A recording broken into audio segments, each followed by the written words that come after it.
Analizamos el mercado, lo que está pasando con el petróleo y con el resto de activos y también cómo se están moviendo todos al son de las negociaciones o conversaciones que podría haber entre Estados Unidos e Irán y sobre todo muy pendientes del ultimátum que le ha puesto Estados Unidos al país. Me acompaña José Lizán. José, ¿qué tal? Buenos días. Hola, ¿qué tal? Muy buenos días. Que es gestor de Reto Magnum SICAV en Quadriga Asset Managers. Oye, ¿cómo estás viendo los movimientos del petróleo, de los bonos y también del dólar en estas últimas horas? Bueno, pues una calma tensa, ¿no? Quizás un movimiento lateral o un movimiento de toma de beneficios después de un fuerte rally tanto en las yields de los bonos como en el mercado de crudo y un Trump ganando tiempo, ¿no?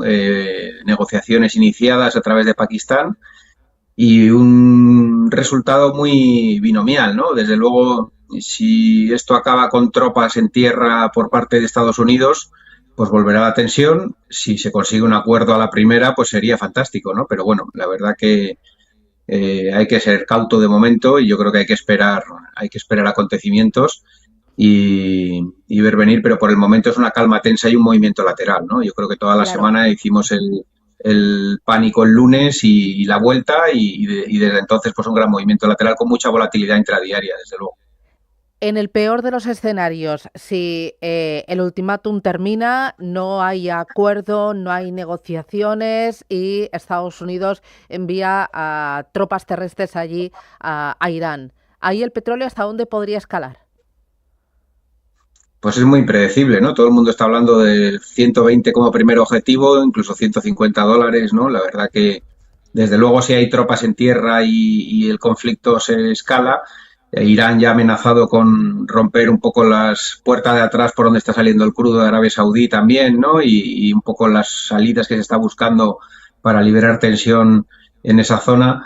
Y desde luego, pues es muy difícil de predecir, ¿no? Estamos viendo la especulación que hay en el derivado de petróleo. Sí que es verdad que las curvas forward de crudo están mucho menos tensas, ¿no? Y es todo el spot y el mercado, los vencimientos de corto plazo, pero desde luego si hay tropas en tierra y una escalada, pues puede irse perfectamente a los 120, $150 sin ningún problema, ¿no? Pero bueno, nosotros un poco lo que queremos, lo que pensamos es que hay que abstraerse un poco de esto, del corto plazo, ¿no? Y pensar que es un poco lo que busca Trump con esto, ¿no? Y al final lo que busca es liberar la segunda bolsa de energía del mundo, controlarla. Ahora mismo el único país que estaba exportando petróleo de Irán prácticamente era China, aunque por el estrecho de Hormuz se ven afectados otros proveedores de petróleo, ¿no? Pero el petróleo de Irán fundamentalmente iba a China y se enmarca dentro pues de esa guerra comercial Estados Unidos-China, ¿no? Pasó lo mismo con Venezuela, el petróleo de Venezuela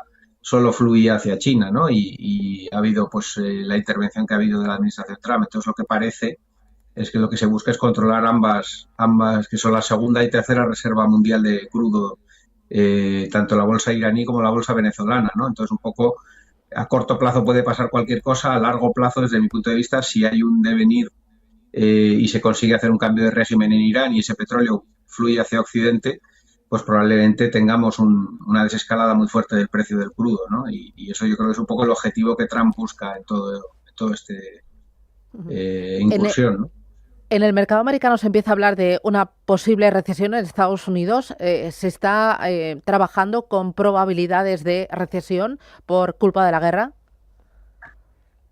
Hombre, yo creo que es pronto, ¿no? Es pronto, 3 semanas de conflicto es pronto para hablar de una recesión. Sí que es verdad que los datos macro ya venían enfriándose, ¿no? El último PIB fue un jarro de agua fría, se esperaba uno y pico y fue 0,7.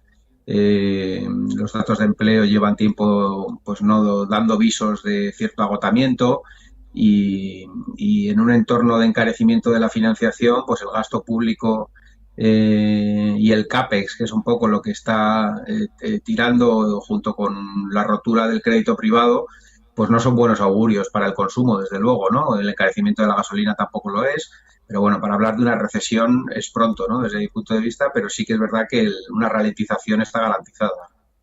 Ujú. Aquí en Europa, muy pendientes también de los efectos de la guerra, entre ellos la inflación. Hay quien dice que veremos el repunte importante de la inflación en el segundo tramo del año y Lagarde estaría dispuesta a subir tipos de interés. ¿Lo está reflejando eso ya el mercado de bonos, tanto los tramos cortos como los largos? Desde luego, yo creo que el mayor riesgo que tenemos ahora es la cicatriz que tiene Christine Lagarde del shock de inflación del año 2022. Y recordamos, primero negaron la visión de que fuera a haber ese shock y luego tuvieron que correr detrás de la curva, ¿no? Y yo creo que esa cicatriz pues puede pesar en las decisiones del Banco Central Europeo, ¿no? Porque el pasado reciente siempre pesa, ¿no? Entonces, muy probablemente quieran hacer subidas preventivas.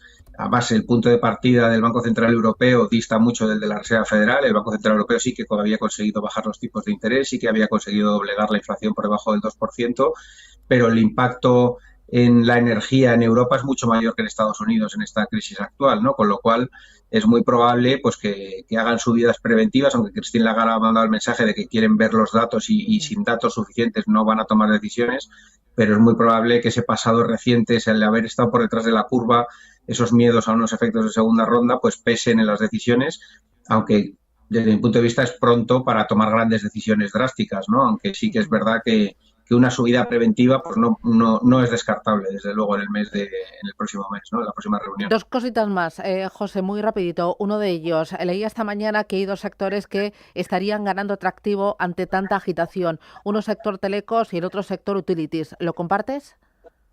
Sí, desde luego que lo comparto y de hecho estamos invertidos nosotros en nuestras carteras.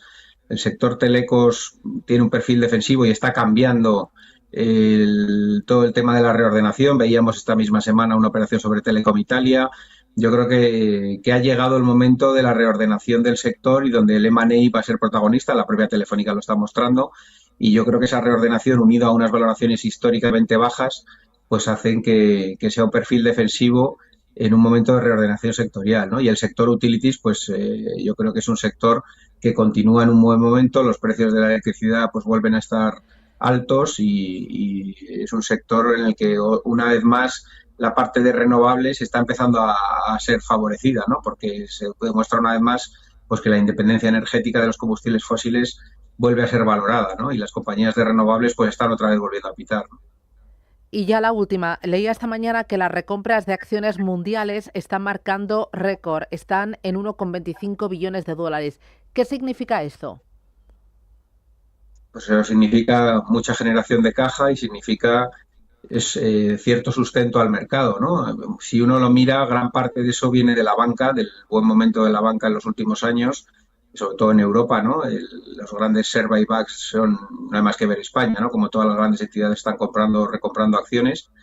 Y yo creo pues que eso hace un efecto balsámico en los equities, ¿no? Porque pues esos programas entran a actuar y más en momentos de turbulencias donde aprovechan, pues dentro de los límites que la ley lo permite, acelerar los ritmos de compras, ¿no? Y eso estabiliza mucho los mercados, ¿no?